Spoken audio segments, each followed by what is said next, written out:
Hi, it's Tony Robbins. Happy New Year. Listen, how's your new year coming out so far? I know it's early, it's January 15th, and I thought I'd send you out this little video message because you know what that day means, don't you? January 15th is the cutoff. Statistics show that 95% of the people that actually made a New Year's resolution have already broken it by today. And that's if you even made a resolution. Now, if you're the exception to that, I'm thrilled for you, and I support you, and I say keep rocking it. But if you've missed, maybe I could drop you a quick little message or two here that can help you not only recover, but get way beyond just making some New Year's resolution and make some real lasting change in your life. I mean, think about it. Most people don't even make a resolution anymore. Why? Because they've made them from years and years and years, and they know they're not going to follow through. So after a while, who wants to disappoint yourself? Who wants to be upset with yourself?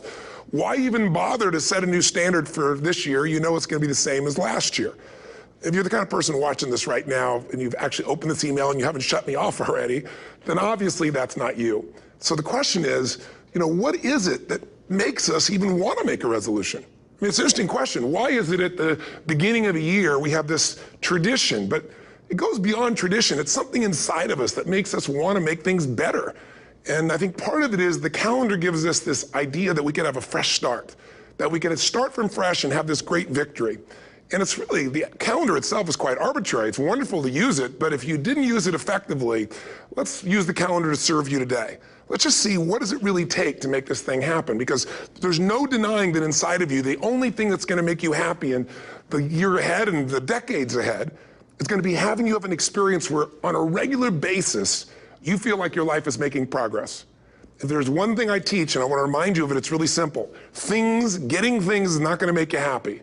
That's good news in a tough economy. It's a good reminder. It doesn't matter what you get. Doesn't matter whether it be money or opportunity. All those things might excite you for the moment. Even a relationship, as magnificent it may be, might be exciting for a while. But if you don't keep growing, that relationship isn't going to stay exciting. So the secret to real happiness is progress. Progress equals happiness. And if we can make progress on a regular basis, we feel alive. And that's why at the beginning of the year, we get this thing like, okay, I can have this fresh start. I could really do what my soul desires. I could expand. I could grow. I could improve. I could change. Or maybe better than change, I could progress. See, think about that. Progress is an aliveness to it, doesn't it? You don't have to work at changing. People say all the time now, well, I'm working on changing. Don't worry about it. You don't have to work on changing. Change is automatic. Your body's going to change whether you want it or not as the years go by. And no matter how hard you work, there's going to be some changes going on there. The economy is going to change no matter what you want it to do. The weather is going to change. Relationships are going to change. Everything in life is always changing. We don't have to work on change. Change is automatic, but progress is not. So if you want to make real progress, then you really got to look at your life in a different way. You got to say, I got to take control of this process and not just hope it's going to work out like people do who make a resolution. Because really, isn't that what they're really doing at the beginning of the year? They're saying, well, here's my resolutions for the year, and they really basically tell you their wishes. It's their wish list. It's what they hope it all comes together. And then they call it a resolution, but they don't know what a resolution is. When you resolve something, to have a resolution is to resolve it. When you've resolved, this is how it's going to be. That's when you cut off any possibility except the thing you've committed to. It's like the old adage, if you want to take the island, you burn the boats. Because when you burn those boats, there's no going back. You're going to find a way to make things work. And most people, they're stating what they hope will come together, and if it doesn't happen, then they're disappointed, but they're not too disappointed because they're not too vested. What does it take to successfully create a lasting change in your life? To not only have a New Year's resolution you follow through on, but really have a lasting change? Well, the first step for lasting change is very much like making a New Year's resolution. Fundamentally, it's the same. The first step is you got to have a vision for what it is you really, truly want. Not what you think you want or what you should have. I mean, what are most people's New Year's resolutions? I'm going to stop eating sugar. I'm going to stop smoking. I'm going to lose 10 pounds. The problem with that is it's not very inspiring for most people. It's not telling you what you're going to get. It's only what you're not going to do. And it's kind of hard to have you move forward with that. A vision is about what you're here to create. A vision that really works is one that excites you. If you say, well, my resolution, my goal, my outcome for this month, this week, this year is to lose X number of pounds, that's okay, but it's not very compelling. It has to be a compelling vision. It's got to have something that has the power to pull you, not something you have to push yourself to do. Those are two different kinds of motivation. Push requires willpower, and willpower never lasts. What will last is pull. Having something so exciting, so attractive, something you desire so much that you have a hard time going to sleep at night and you get so up early in the morning to rock it and take it to the next level. That's what you're looking to create. And that isn't easy to get. But one of the reasons we do seminars and events and we say, why do that? Why not just read a book or something? Is because when you get in an environment where you're with people that are being put in a peak state, like when you're going to a sporting event, if you watch a sporting event at home, it might have a certain level of excitement. But when you're in a stadium with 50,000 people, suddenly it has a whole different level of intensity. And we feel that. And the bottom line of our follow-through comes down to our emotional intensity. In a different state of mind, you're going to come up with a much better and a more exciting vision than if you're sitting on the couch going, okay, what are my new resolutions for this year? And you're doing it the morning after the new year has started and you're a little inebriated and the football game's on in the background. Probably not going to have the power of focus there. Probably not going to have the power of the energy to create something that's going to pull you for this year. And you got to do that. So it's got to be a vision that's compelling. Something that it's going to be a gift to make sure that it happens. And also, along with that compelling vision, you got to have strong enough reasons that you're going to follow through when the going gets tough. That's one of the biggest things missing for most people. They say, this is what I want to do. It's not very exciting. It's not very compelling. But most importantly, they don't have strong enough reasons to push themselves through what's going to be necessary to get that dream, to get that goal, when the inevitable challenges come up, when you're starving, hungry, and you're trying to go on a diet, right? When you got no time and you're stressed out and you haven't worked out still, and that's what you're supposed to do. When the economy gets tight and what you thought you're going to do doesn't work, and so you give up on the goal instead of finding another way to get there. You don't let the fear take you over if you've got strong enough reasons. Those reasons can be positive, or those reasons can also be negative. They can be, if I don't do this, this is going to cost me. And if I do this, this is what I'm going to gain in my life. Reasons come first, answers come second. If you get a compelling vision and you got strong enough reasons that will push you through the tough times, you're going to do things other people don't do. Instead of collapsing, even if you get off target, you won't go, oh, I blew it. You'll get right back on target, make the change, make things happen. And I know you've done this in many areas of your life. Just think about it again. I'm not teaching you something really new here today. I just want to remind you of what your soul knows. You got to change, you got to improve, and you got to go through a simple process fundamentally to make that progress. First step, vision that's compelling. Second step, make sure that there's strong enough reasons to follow through. Third step, you got to review it and feel it every day. I mean, anything. Have you ever had this happen in your life? Has there been anything in your life that you've ever wanted so badly? You were so desirous of it. You had such a hunger for it that you couldn't stop thinking about it. Could have been a career move, could have been when you were a kid, a car, it could have been a relationship, it could have been anything, but you were obsessed. You wanted to make this happen. You wanted to attract this to your life. You just wanted something. And you didn't even know how to get it. But it was so compelling to you. You kept thinking about it every day, envisioning it, imagining it, feeling it. And then stuff happened. And suddenly you started to attract people or situations to your life, and it just came together. Like, you didn't even have a total plan. It was just that it was so a part of your focus with so much intensity and emotion so often that it sensitized you to notice anything that could get you there. There's a part of your brain called the reticular activating system. For short, we call it the RAS. That part of your brain determines what you notice in the world. And it's really important because when you set a goal, when you get really clear on a vision and there's strong enough reasons and you review it enough and it becomes a part of you, that part of your brain says, anything that relates to this, I need to notice. It's like, did you ever buy a certain kind of car or maybe a certain outfit and suddenly you see that car everywhere or those outfits everywhere? Well, you know, the cars were always around, but why do you see it now? Because your RAS knows this is important. This is part of my world now. Similarly, when you really get clear and it's compelling and you're reviewing it every day, you've got strong reasons and you're reviewing it every day and you're feeling it, the brain becomes incredibly acute at noticing anything to get you to move forward. And so that's the power of this. So, you know, what do people do with a New Year's resolution? They come up with something they kind of want. It's not a compelling vision. They don't really have strong enough reasons, and they never review it again until to notice that they broke what they said they really want to have make happen, because they didn't really resolve. If you resolve, you got the vision, it's compelling, you review it daily, and you feel it, you envision it, and you experience it. Simple as it sounds. Now, ultimately, what is this really about? Ultimately, if you're going to have lasting change in anything, you're really talking about just raising your standards. I mean, I always tell people, if you want to know how to change your life, I give it to you in 3 words, boring as it sounds: raise your standards. And what does that mean? corny as it sounds. Raise your standards. Oh, thank you for the breakthrough thought, Tony. I'm glad I wasted my time watching this little email with you. But think about it.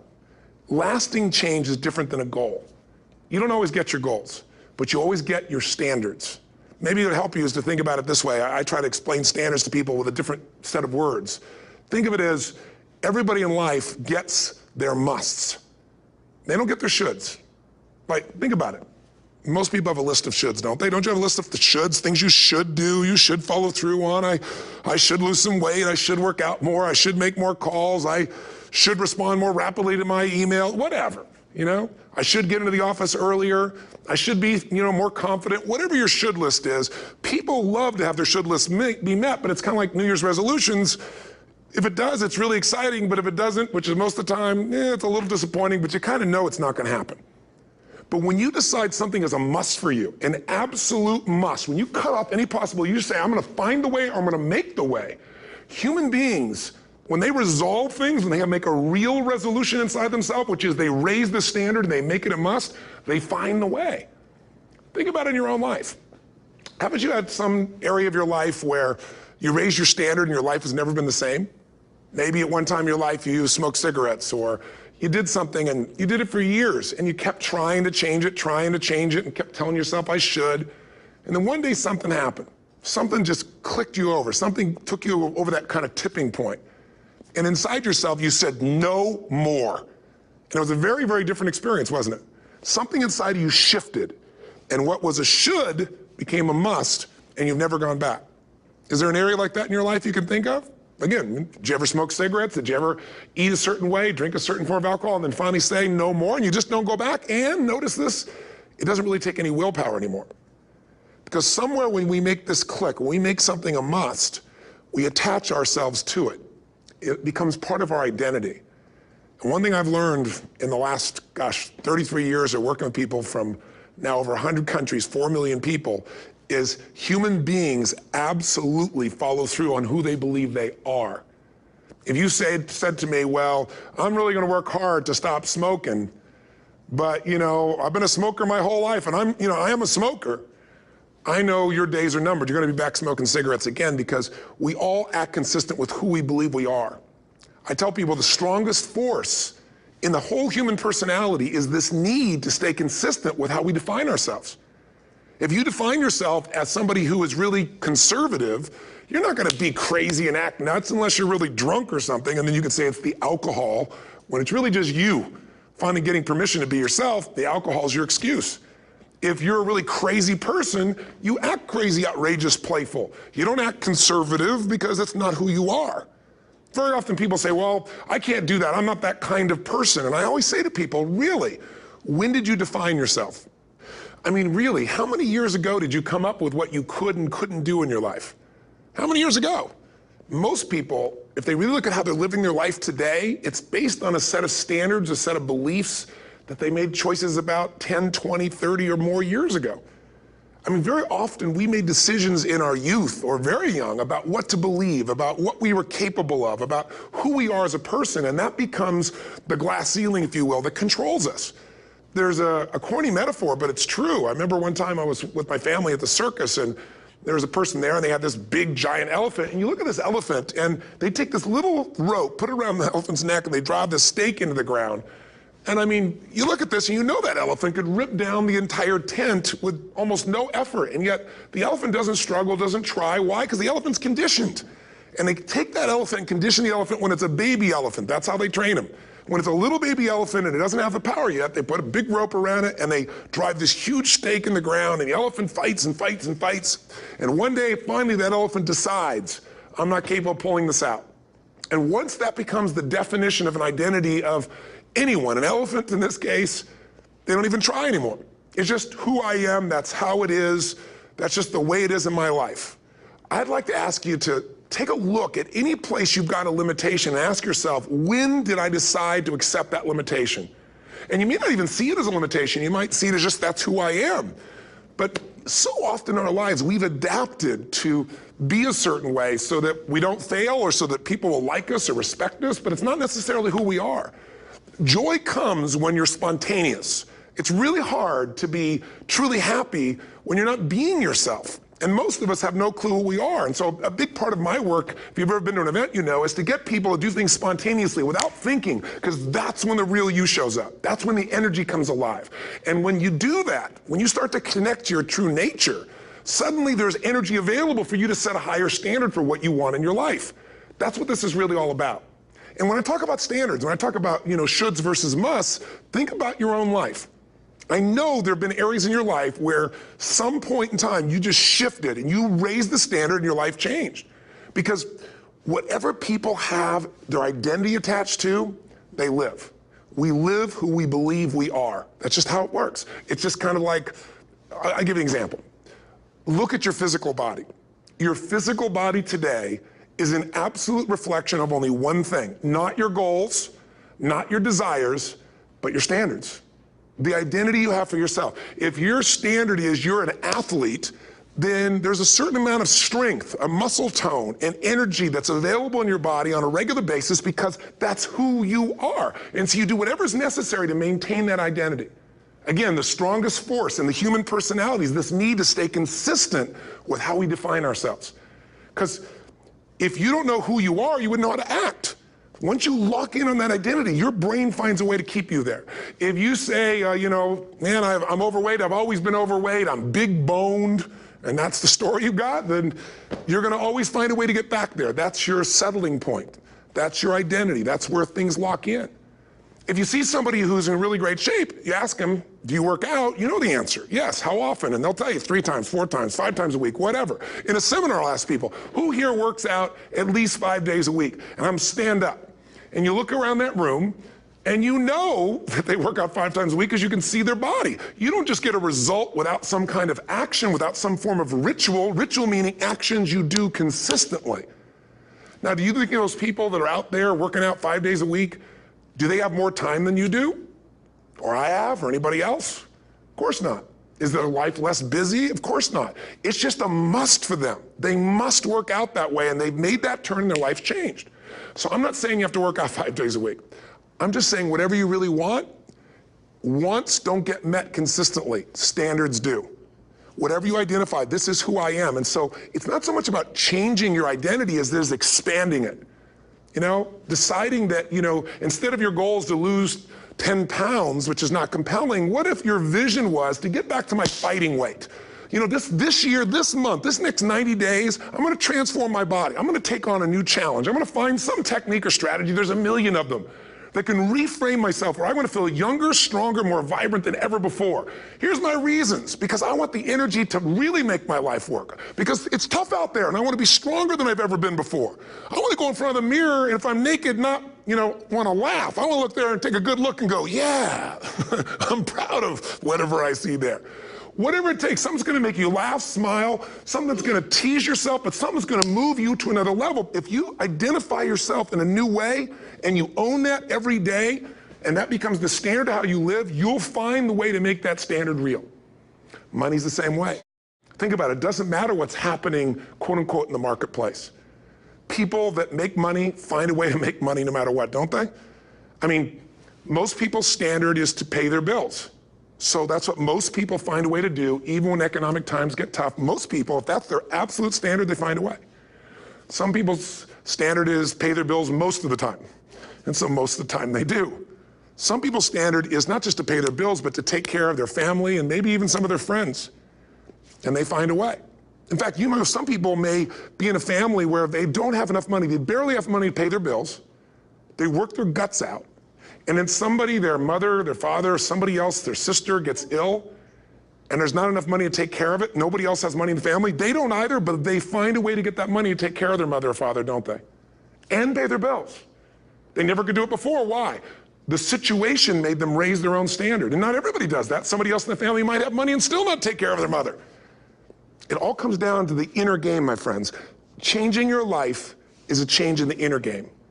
The outside world you can't control, but you have absolute control over this one if you learn the dynamics of what shapes you. And identity is one of those simple, clear, fundamental basics that if you start to shift it, everything else will shift in your life as well. Some people, by the way, have to have more than enough money to do what they want, when they want, where they want, with whomever they want, contribute the way they want. And if that's their must, they find a way. I know that sounds overly simplistic, but it's true. You know, somebody once said you could take all the money in the world out of the hands of everybody, out of all the wealthy people in the world who are really successful, give it to other people. It wouldn't take too long, those people would have it back in their hands. It's not because they're manipulative, it's because they have a standard. Some are manipulative, don't get me wrong, but they've got a standard of what they're gonna find a way to make happen. I'm just simply saying to you, take those 3 magic words and live them. Raise your standard. And if you really wanna do it, then I'll tell you the most important secret. Have you ever done this? Have you ever told yourself you're raising your standard? Okay, I'm gonna go make this happen. I'm gonna go make this much money. I'm gonna transform my kids. I'm gonna create the ultimate relationship of my life. I'm gonna transform my body, whatever it is. And then you don't have strong enough reasons and you don't use it. You don't follow through. It's because you didn't back up your standards with what makes those standards real, and that's rituals. Rituals are where the power is. Whenever we do our Robbins results coaching, and we say Robbins equals results, the way we get results with people, it's the same way if you listen to my Ultimate Edge program, or back in the old days, Personal Power, or if you went to one of my seminars. You know what I do is I take these huge challenges you got and we break them down into little bite-sized steps. Little things you do each day that after you do them, you get so much momentum that it's easy to succeed. You're not overwhelmed. You have these victory day after day after day on little things. If you went through Ultimate Edge, I'm sure you learned about the hour of power, or the 15 minutes to be able to be fulfilled, or 30 minutes to thrive, where you literally just condition your body and emotion with a couple little rituals. So it doesn't matter what's going on in your world, you feel that strength, and it's not fake, it's not some pump up, it's coming from inside you, and it works. Rituals define us. See, all the results in your life are coming from your rituals. They start with a standard and then have rituals that follow it up. Like, for example, if you are where you want to be physically, you have very different rituals than if you're not where you want to be physically. If you're overweight, you and I both know you got a different ritual than if you're physically fit. Completely different. You get up in the morning, what's the first thing you do if you're fit? Your shoes are there, you roll over, doesn't matter how you feel, you put on your shoes, you lace them, you start walking, or whatever that ritual is. If you're overweight, you roll over and you have a very different ritual. You might roll over several times to turn the alarm clock off. You go in and get your mocha, smocha, whatever, special coffee. You stop by at Starbucks, whatever the case may be. You have your nice sugar muffin. It's supposed to be really nice for you. Whatever you do, it's a different ritual. If you have a great, passionate relationship, you have very different rituals in how you come home than if you have a lousy relationship. When you come home and the first thing you do is you're tweeting somebody, or you're emailing, or flipping on the news, or you don't even come home. What are the rituals? Whenever I study people that are successful, what I look for is what's the standard they hold themselves to, and then what are all those little rituals that add up? Because think about it, success and failure are not giant events. They don't just show up. You don't just suddenly become successful or suddenly have this cataclysmic event that makes you fail. It may look that way, but failure comes from all the little things.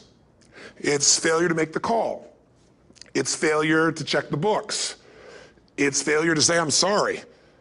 It's failure to push yourself to do things physically that you don't want to do. And all those little failures day after day come together until one day some cataclysmic event happens and you blame that. That event happened because you missed all the little stuff. Do you agree with me?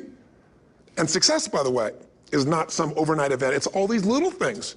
Success is having a vision. Success is making it compelling. Success is really seeing it and feeling it every day with strong enough reasons. Success is feeling the sense that I'm here to grow and I'm here to give something to the world more than just myself. Success is caring about other people. Success is calling and saying, I love you in the middle of the day for no damn reason. Or sending a note. That'll change your relationship. Have a ritual of something funny, playful, or a surprise you do. How many relationships are dead today because they have no surprise rituals anymore? You need to have some rituals, some cool things you do that nobody else does that gives you a better life than anybody else has. All the little stuff, that's where success comes from. In business, it comes from delivering more than anybody could imagine. All those little things add up. People go, wow, that's who I want to do business with. It's true in any area of your life. So if you look at somebody who's really successful and you think, wow, I mean, they're so amazing, they're such a genius, you got to dig underneath and you got to remember something. People are rewarded in public for what they've practiced for years in private. Myself and my business people say, how do you get up and speak? And you have no notes and you go for 3 days and nights and the room is like, everybody's wired and it's incredible. It's like a rock concert. How do you do that? How do you have that confidence? Well, it's not confidence, it's experience now. But I did so much behind the scenes and I still do to make things right. I mean, How many people would know that since the time I was 17 years old, before I walk out on stage, still do to this day, wouldn't need to do it, but I still do it, I never walk out there without being in an absolute peak state of mind. You know, there are days my back is hurting, my throat was hurting, or I may have had a challenge, or my father passed away, and I've still got to deliver for these people because my standard is give my all every time. Every event has to be better. Talk to anybody who's been to our events for 5, 10 years, some of our trainers, and I'll say, I don't know how he does it. He always finds a way to make it better. That's not an ego thing. That's a standard in me. I have to find the way. And my ritual, though, is I prepare, I think, I gather new information, I figure out how to put something across better. What do people need? I spend time with our customers. I see what's going on. And before I get on stage each time, I have this little ritual to put myself in a state of mind. And I did it starting like 17 years old. I started doing it. I'd say, I now command my subconscious mind. And I say this out loud several times, this little phrase, set of phrases, as an incantation to kind of condition my mind and body. And I'd say, I now command my subconscious mind to direct me in helping as many people as possible today by giving me the strength and the emotion and the humor and the brevity, whatever it takes to show this person and help this person change their life now. And I started that with a person when I worked with people one-on-one, and I would do that for 45 minutes driving in my Volkswagen to go serve and coach somebody for the first time. Now I don't say that person, I say these people, and I can go out in a room of 10,000 people and deliver for 50 hours, and I do it every time I come back on stage. It's a ritual to go into peak state. Peak states don't just show up, they don't interrupt you. Great ideas don't interrupt you, you gotta pursue them. I talked to Michael Jordan, I'll never forget, at the peak of his career, and got to watch his final game, saw him backstage and spent some time with him, and it was a pretty exciting time. He was the greatest basketball player I think that ever lived and has ever lived. And I asked him, I said, you know, what sets you apart, Michael? You know, what is it? And is it God-given talent, ability, skill? What is it? And he said, Tony, you know, he said, I can shoot you straight. And you know, it's not, you know, me trying to act humble.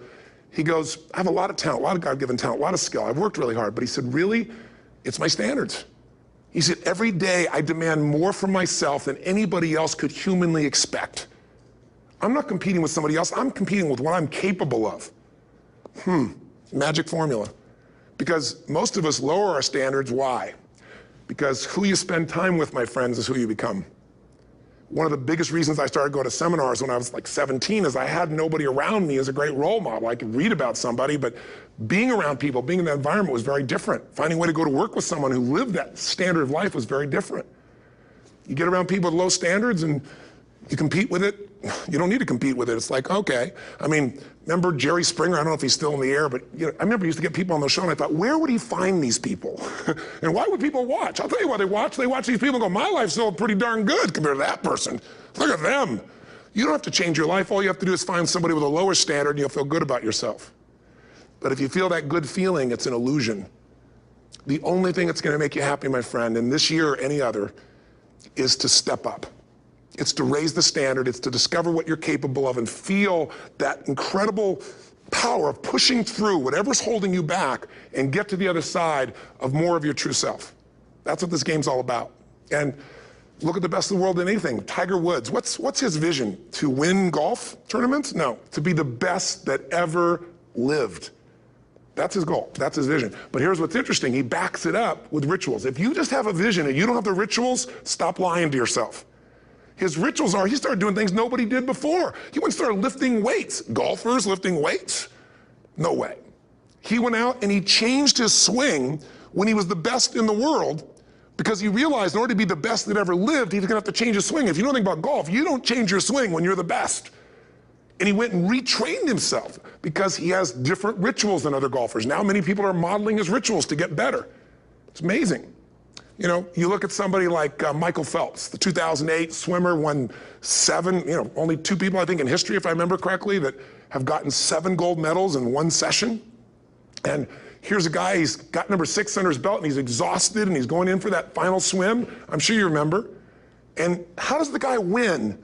By 1/100th of a second. Do you think that was some massive skill that got him over the top? Or was it a standard that says, this is who I am. I am the champion. And no one is taking this from me. And somehow in those final milliseconds, 100th of a second, he pushed himself just beyond his competitor. But you know about Michael Phelps? What allowed him to be able to push beyond that moment is his rituals. Go study the guy. Most people who swim have these unbelievable workouts. He does 2 and 3 of those workout sessions a day. All the other swimmers in the beginning thought he was insane. You're gonna overtrain, you can't do that, it's not physically possible. But he had a standard and the rituals to back it up.